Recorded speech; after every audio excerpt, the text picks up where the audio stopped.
Hello everyone and welcome back to Let's Play Bionic Commando. The last time we started off the game, and now we're heading into Area 2, I think this is. Again, the number layouts of this makes no sense to me, but this could be some military stuff I'm not aware of. This is also the first level you need to bring the green communicator in to, otherwise you're not going to be able to use communication rooms, and they're kind of required, so yeah. Oh, hey, slime / water spouts.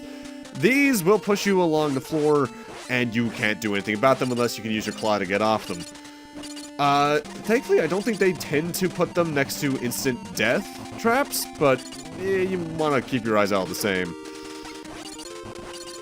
I think this is also the first level I can think of where we're encountering springs on the floor. They just send you off in a little bit of an arc. Thankfully, they're pretty smart about how they lay them out, and that there's always something you can hook onto from whatever arc you reach with them, but they can be kind of annoying all the same. If you have a wide cannon and rocket launcher, go towards areas 3 and 6. Alright. This is around the point in the game where I'm gonna generally stop using the wiretap option because it's not gonna tell me much unless I know there's like a unique dialogue that it's kind of, sort of plot important. Now, one thing I was looking around for in between parts, and I should probably apologize for this. Technically speaking, we're not Rad Spencer. He was translated as Lad Spencer because NES translation in that era was, lacking. Attack! Let's show what the second platoon can do. Another platoon fight. One thing I'll give the platoon boss fights is that they tend to add different enemies as you go through, but you can just rush past them.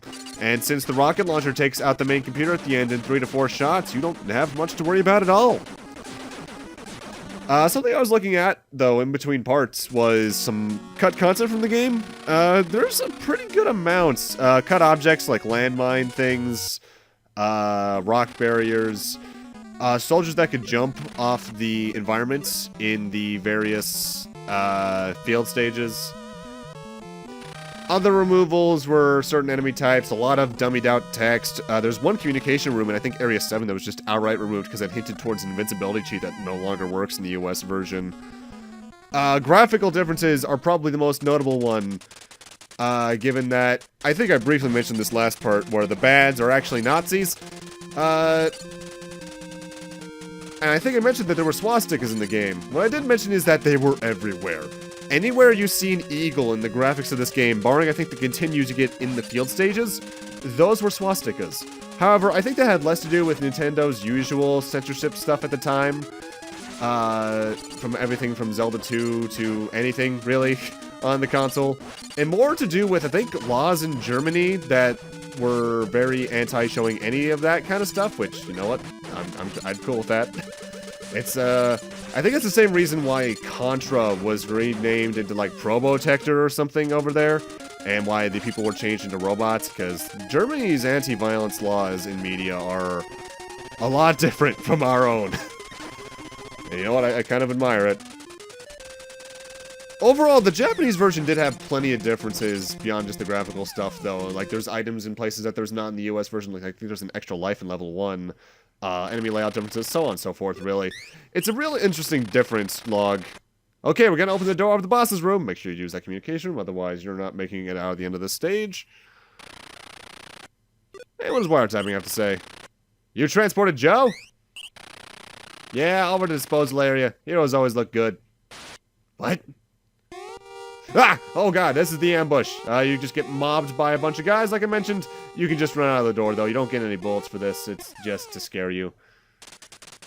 If you want a good look at the changelog from, like, the US to the Japanese version, vice versa, or whatever, I recommend looking at the cutting room floor page for this game, because it's rather extensive. Also, there's an area on the top right of this room, but I've never figured out how to get up there. I wouldn't be surprised if you do something in the outside area, but it doesn't matter much to me. It's probably not much more than maybe an extra life or some ammo. Pete, we haven't found an intruder. We are going to attack. This boss fight again, only the rocket launcher one-shots it. That is probably one of the biggest faults of the game, but at the same time, it's very of the era. A lot of the stages have the same boss fights. Which, again, a lot of games at that time did it, so I can't exactly fault them. And for clearing that stage, we get the rapid fire device, which is an item placed in the 3rd inventory slot instead of the medicine, which means I'll never use it. But if you want to use it, it turns your starting weapon, the one-shot gun, into a machine gun. Not the most useful, but if you want to use it, it's there. That reminds me, I forgot to mention, back in Area 2, we got the pendant, which is the cross there in the inventory. The armor class items protect you from various amounts of shots. That'll protect you from one shot per life. Also, welcome to Area 6, or as I like to call it, difficulty spike. The game from here on out is gonna start having longer stages and harder stages. I both like that it gets harder, because honestly, the first half of the game is pretty easy. But at the same time, the difficulty curve we get is pretty steep. And the biggest reason for the spike isn't enemies, because honestly, the enemies in this game are all pretty easy. They'll go down in one shot of your weapon more often than not. It's more so because the amount of precision they're going to start requiring you have with the bionic arm is pretty ridiculous. Like, even coming up here, there's going to be a lot of swings you need to do in a row, and you need to know the arc of the swings, how long it takes your arm to come out after a swing, so you can swing from one thing to another. It gets pretty ridiculous in the later half of the game. Thankfully, again, this game's continue system is pretty forgiving, since you can literally get infinite continues due to the field areas respawning over and over again. But at the same time, like, come on. Like, oh, I barely made that. Like, lights like that, I forgot to mention, you actually slide off of. I think we first encountered those back in Stage 3. And yeah, that doesn't make things hard to control at all. At the same time, though, even though it's hard, it works. Because it's not like it's difficulty due to bad programming or unbalanced gameplay. No, the game works and it's balanced, it's just annoying. It's the kind of difficulty that, honestly, I think about that we don't really see too much on the NES, outside of, like, the Mega Man games, really, where things are completely fair to the player. It's just that you need to learn, and learn quickly. Also, this area, even though I only do it on the first one because it's the one that's easy to do it for, this is a giant tower we're trying to get around these spike balls, which I swear are impossible to avoid in certain instances, by the way. You can very easily clip through the two tile areas, so if you can do that consistently, it'll make things easier and faster for you. I only can ever get it consistently on the first floor, though. Patience helps, but with this kind of very hard to get around obstacles, it's kind of hit or miss whether or not you're going to have that happen anyway.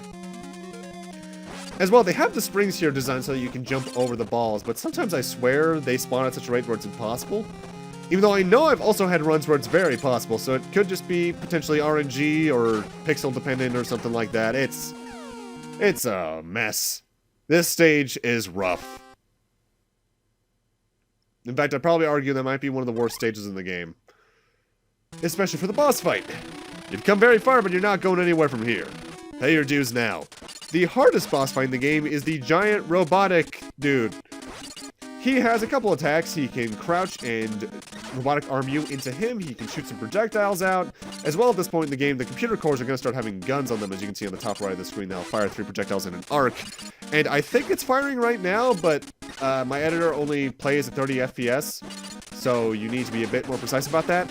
But the difficult thing about this boss fight is hitting it, because the only place you can damage it is the head.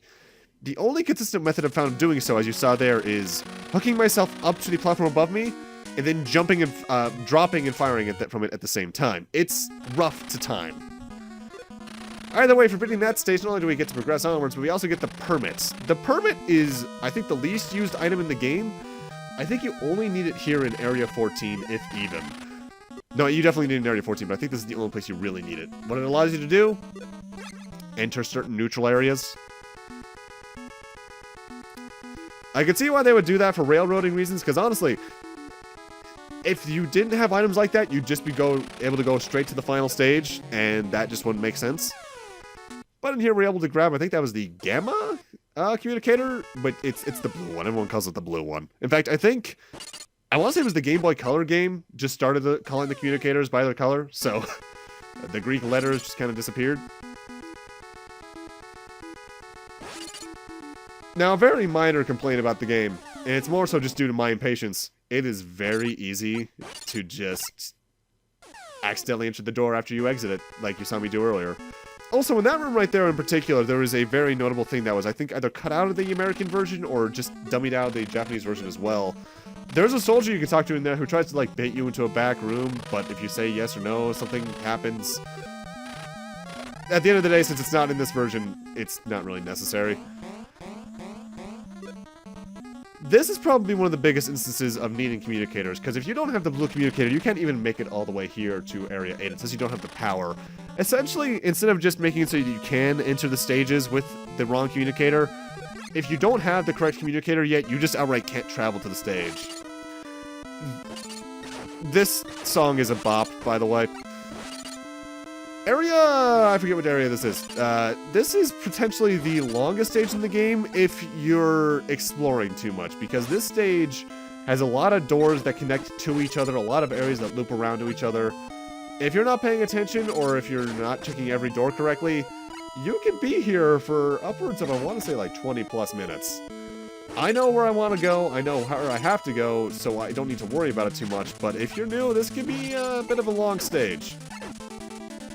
This is also one of the few cases where I will outright grind a bit, because at this point I'm going to, I think, sit in this area and grind for like 20 plus ammo, just because this is like the last level where it's very easy to grind for ammo. So at this point I've grinded for, I think, 145, and then I'll just get the last 5 naturally as we progress. I think a part of what makes this stage annoying and tedious for newcomers, especially in my experience from back when, is that it's another one of the stages where you need to use the communication rooms in order to access the boss fight. However, there are 2 of them you need to use that are only in 2 specific rooms, and both of those rooms have several ways of entering. This one has 3 ways of entering, but you can only, I think, get to the room if you come from the left. Because if you come from the door on the bottom right, I don't think there's a way to get back up here. And as well, in the other room where there's a communicator room, you just can't reach it from the bottom door. Gamma can be useful in areas 7 and 9. Or was that Delta? No, wait, no, Delta's the 4th communicator. What does wiretapping have to say? This is Super Joe. Can someone hear me? Where am I? It sounds like near the ocean, but I cannot see anything. You know, game, you don't have to be afraid to use contractions. You can say can't instead of cannot. That's usually one of the ways you can tell if a sentence is on an NES game or a Shyamalan movie. If they don't use contractions. Not just Shyamalan, the Wachowskis as well. They're very fond of just writing the words full out. Alright, this enemy here, these wire soldiers, you take on a way very similarly to the boss fight in the previous stage. You want to hook up to the ceiling and then drop and shoot at the same time. You should be able to pick them up on the way up or down. Because the thing is about those enemies is that unless you have like the wide gun or the 3-way gun I think we're going to get for beating this stage, they're gonna move too quickly vertically for you to hit them horizontally. With that said, in here is the next communications room. Yeah, if you come from the bottom, you just can't reach this upper platform at all. So don't fall down.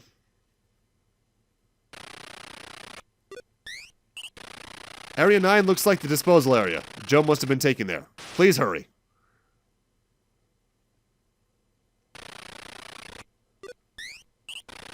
Commander, I cannot open this door. I told you to memorize the number, you idiot. I don't get what the joke is there. I know that one can trigger a wiretap ambush, so be careful. Oh no, an invincibility item, no.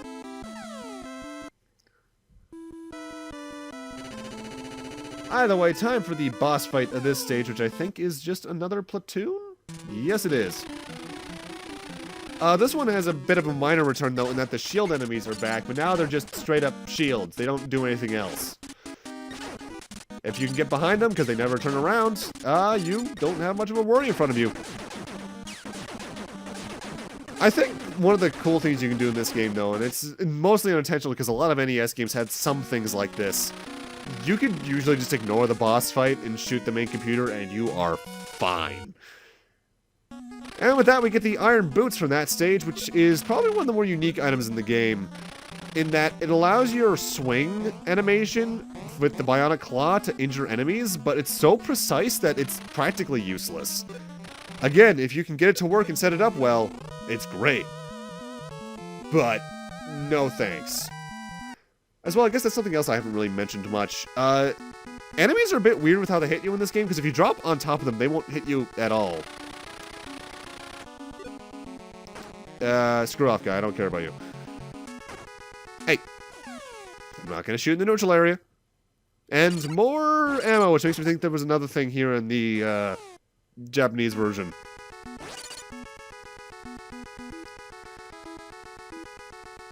A weird thing about the neutral areas in this game, though, is that sometimes walking things can be talked to, sometimes they can't be. More often than not, the only way you can tell if you can talk to someone consistently is if they stand still. Also, I think something you can do, but I never really test because I just don't want to test my fate, is that I think you can shoot while you're in the rooms in the neutral area. You just can't shoot while you're in the main areas. But again, I don't have a way of knowing that for a fact, because compared to other games I've played on this channel, this is one I have relatively little experience playing. This is around my 4th playthrough, I think? Either way, with that, I'm going to need to end this off here. Thank you guys for watching, and in part 3 we'll be entering Area 9 and hopefully seeing if we can rescue Super Joe in the process. See you guys then.